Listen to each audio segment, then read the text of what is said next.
네, 이번 순서는 광주와 전남의 이슈를 각 분야 전문가와 함께 심층 분석하고 또 해법을 모색해보는 시사와이드 시간입니다. 네, 오늘은 전세영 캐스터 그리고 송창영 광주대학교 건축학부 교수와 함께하겠습니다. 안녕하세요. 예, 반갑습니다. 네, 오늘은 앞서 보셨듯이 광주 화정동 아파트 붕괴 사고와 관련해서 얘기를 나눠볼까 하는데요. 얼마 전에 피해자 간담회가 열렸었는데 피해자들은 현장에서 어떤 이야기들을 하던가요?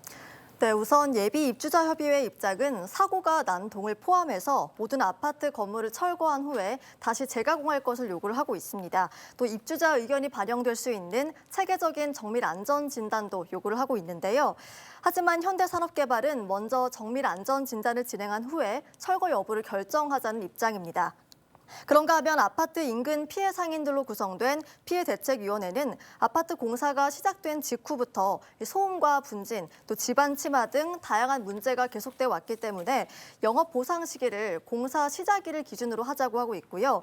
하지만 특히 균열과 누수, 집안 침하 문제가 심각했던 상가 건물과 그 일대에 대한 안전 진단을 요구를 하고 있습니다. 하지만 현대산업개발은 사고가 난 이후부터를 영업 보상일로 하고 안전 진단도 특정 건물이 아닌 상가 일대로 범위를 넓혀서 진행하기는 어렵다는 입장을 하고 있습니다. 네, 방금 얘기했던 것처럼 안전 진단 진행 여부가 아직 결정이 나지 않은 상태인데 피해 상황이 좀 심각한 상가가 있다고요? 네, 제가 직접 다녀와 봤는데요. 집안 침하와 건물 균열 등 누가 보더라도 한눈에 문제가 심각하다는 걸 알 수 있을 정도였습니다. 상가의 피해 상황과 함께 현대산업개발의 대응과 관련해서 인근 피해 상인들과 예비 입주자들의 입장까지 영상에 담아왔습니다. 지난 1월 광주 화정동 아파트 신축 공사 현장에서 참혹한 붕괴 사고가 발생했습니다. 당시 인근 상가들도 큰 피해를 봤는데요.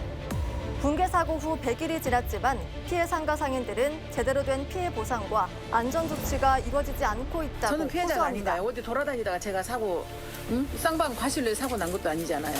저도 가만히 있는 평범한 편안한 시민 장사고에 사는 그렇게 덮쳐서 여기서 양쪽 무릎 연골은 다 찢어지고 저도 파묻혔어요. 우리 가게도 묻혀서 폐허처럼 돼갖고 있는 상황에서 저는 그런 피해자가 아닌가요?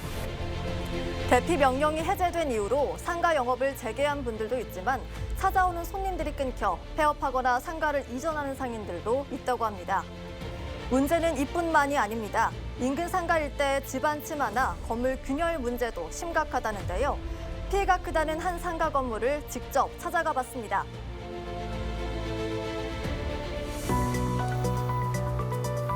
보시는 것처럼 건물 외벽이 심하게 갈라져서 안이 훤히 들여다보일 정도입니다.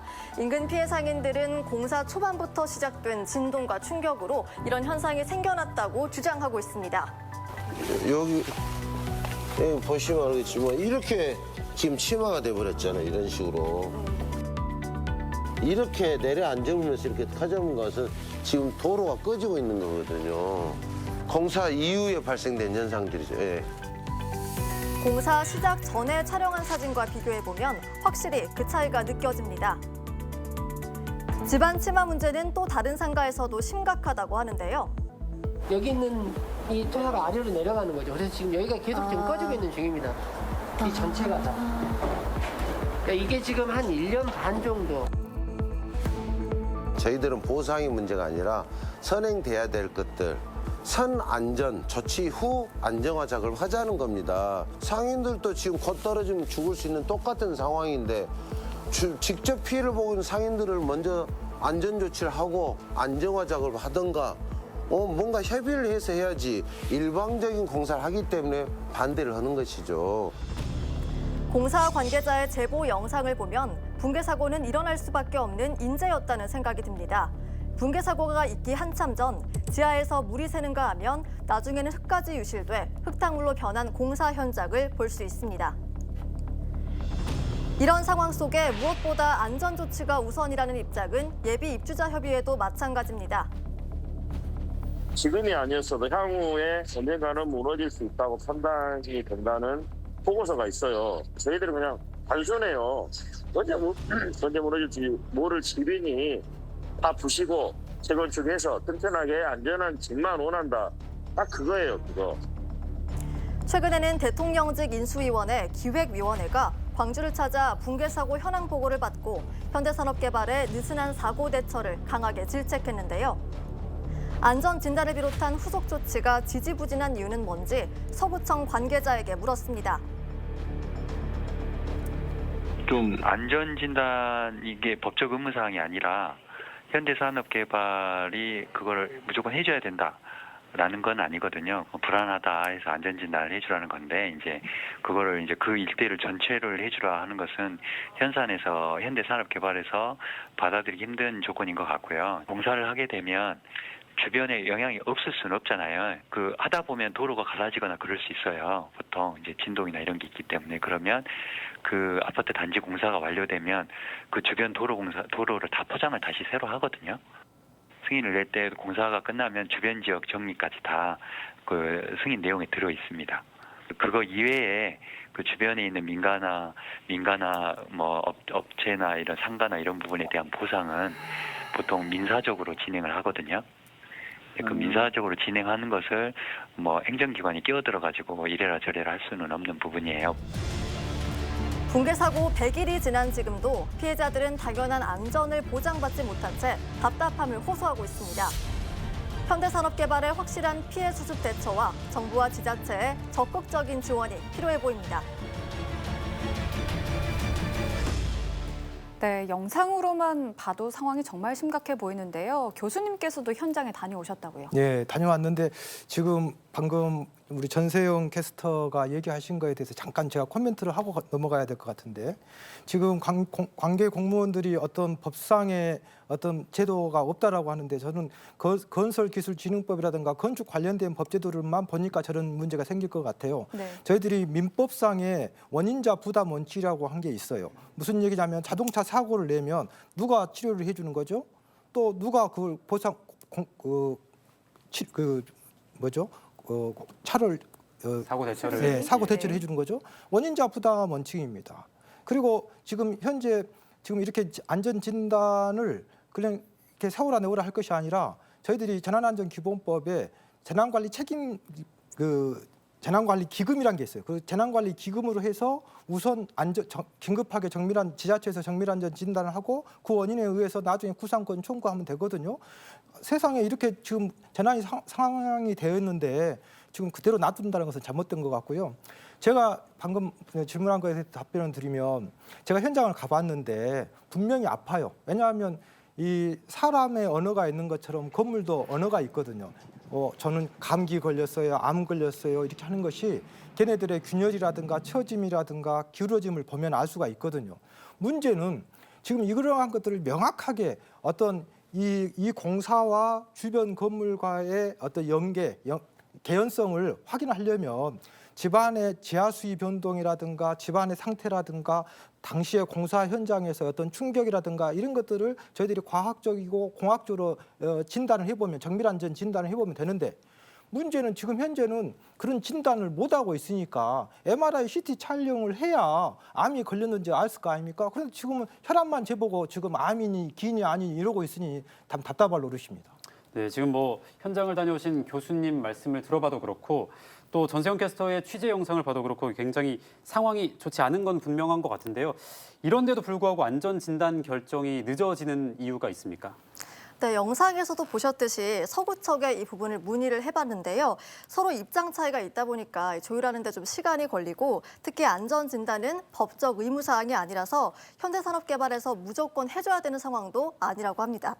그러다 보니 서구청도 안전 진단을 하라고 행정명령을 내릴 수가 없다고 하고요.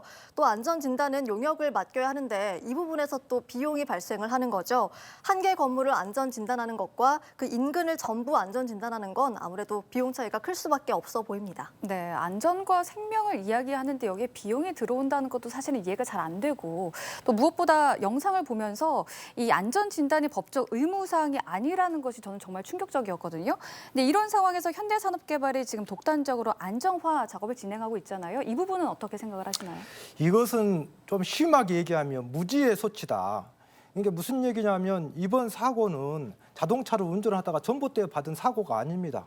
16계층이 붕괴가 됐고 많은 사람이 운명을 달리했고 153만 시민이 지금 또 5천만 국민이 분노했고 슬퍼했고 부끄러워한 삼풍백화점, 성수대교, 대구 지하철, 우리 세월호 참사처럼 이번에 재난사고였습니다. 그래서 국토부라든가 고용노동부와 같은 중앙부처에서 중앙사고수습본부가 가동이 됐고 광주광역시에서 지대본이 가동되는 대형 재난사고였습니다. 그러면 이러한 것들에 대해서 그들만의 리그 깜깜이로 이렇게 지금 해야 될 것이 아니라 당연히 중앙정부라든가 지방정부, 공공기관, 시민사회단체가 또 언론인이 정치인들이 매우 눈으로 이것을 함께 지금 속도전을 해줘야 될 지금 필요한 것은 속도거든요. 속도를 가지고 해야 되는데 지금 전부 다 딴 데 가 있고 지금 이해관계자들만 그들만의 리그를 하고 있지 않습니까? 저는 빨리 속히 이 지금 건설기술진흥법이라든가 산업안전보건법 관련된 법과 제도를 갖고 있는 것은 고용노동부하고 국토부 아닙니까? 그다음에 지자체 서구청이라든가 이런 데하고 같이 해가지고 빨리 원인 규명을 하고 재발 방지를 해서 관련된 법제도도 정비해야 되고 또 관련된 그 사고 백서 같은 것을 만들어서 다시는 이런 일이 대한민국에 생기지 않도록 노력을 해야 되는데 지금 너무 깜깜이 하고 있다. 정말 답답한 노릇입니다. 네, 정말 뭐 빠른 정비나 조치가 좀 필요할 것 같은데 사실 예비 입주자들이나 피해 상인들이 원하는 건 안전한 환경이잖아요. 안전을 최우선으로 하는 피해 수습을 위해서 어떤 조치나 뭐 지원이 필요하다고 생각하십니까? 지금 급하다고 바늘 허리에다가 실을 묶어서는 안 되고요. 재난행정에서 저희들이 대학원에서 강의할 때마다 얘기하지만은 재난행정에서 제일 중요한 게 두 가지가 있어요. 첫 번째는 크레디트가 있어야 돼, 신뢰가 있어야 되고 두 번째는 정확한 정보 전달, 인포메이션이 있어야 되는데 그런 것들을 지금 골든타임을 놓쳐버린 것 같아요. 그래서 지금이라도 빨리 중앙정부라든가 지방정부가 굉장히 과학적이고 합리적인 원인 규명을 해가지고 이런 재발 방지를 반드시 해줘야 되겠고요. 이때 중요한 것은 얼마만큼 중앙정부와 지방정부가 해야 되느냐. 저는 이렇게 심하게 대응해도 되나 싶을 정도로 열정을 가지고 대응해줘야 된다고 생각합니다. 네, 또 앞에서 말했듯이 안전진단 조치도 이제 법적 의무사항이 아닌 상황이잖아요. 그러면 이렇게 법적으로 좀 보완해야 될 부분은 어떤 게 있을까요? 지금 우리 사회가 어떤 사고, 세월호, 삼풍백화점 여러 사고가 나면은 너무 급하게 입법부에서 지금 어떤 법제도를 만들고 있는데 저는 100년 대계를 생각해서 충분하게 논의를 해야 되는데 지금 제가 조호섭 의원님의 그 법제도를 정비한 것을 제가 봤어요. 그랬더니 지자체가 감리 현장 점검을 해가지고 감리가 제대로 작동을 안 되면 그 감리 비용을 조금 유예를 시키겠다라고 하는 얘기인데 저는 방재공학적으로 매우 조금 근본적인 것을 터치를 못했다. 저희 방재공학적으로 봤을 때 제가 만약에 입법을 한다면 충분하게 감리자들한테 그만큼의 권한과 책임을 줘야 된다고 생각합니다. 충분한 감리 비용을 주고 그만큼의 비용을 줬으니 너가 제대로 하지 않았을 때는 충분하게 무관용 원칙으로 일벌백계를 하게 해야 되는데 지금 그런 것들이 작동이 안 되고 있는 거죠. 지금 뭐 근본에 조금은 이제 접근하지 못했다라고 말씀을 하셨는데 네. 사실 근본적으로 저희가 안전한 환경을 만드는 게 가장 중요하잖아요. 네. 그러기 위해서는 현실적으로 어떤 노력들이 좀 필요할까요? 지금 우리나라에 지금 다른 나라에는 있는데 우리나라에 없는 것 중에 하나가 반복된 저는 재난 사고가 끊임없이 분노와 무지의 반복 사이라고 생각합니다. 재난이 생기면 온 나라가 한 일주일 정도는 분노했다가 일주일 지나면 그냥 언제 그랬냐는 듯이 전부 다 전혀 모르고 있는 상황 아닙니까? 그래서 이 분노와 무지의 반복 사이를 없애야 되겠고요. 제일 중요한 것은 안전에 대한 어떤 의식이나 인식, 문화가 바꿔줘야 됩니다. 그래서 우리가 가정에서 학교에서 안전교육을 좀 강화해야 되겠고요.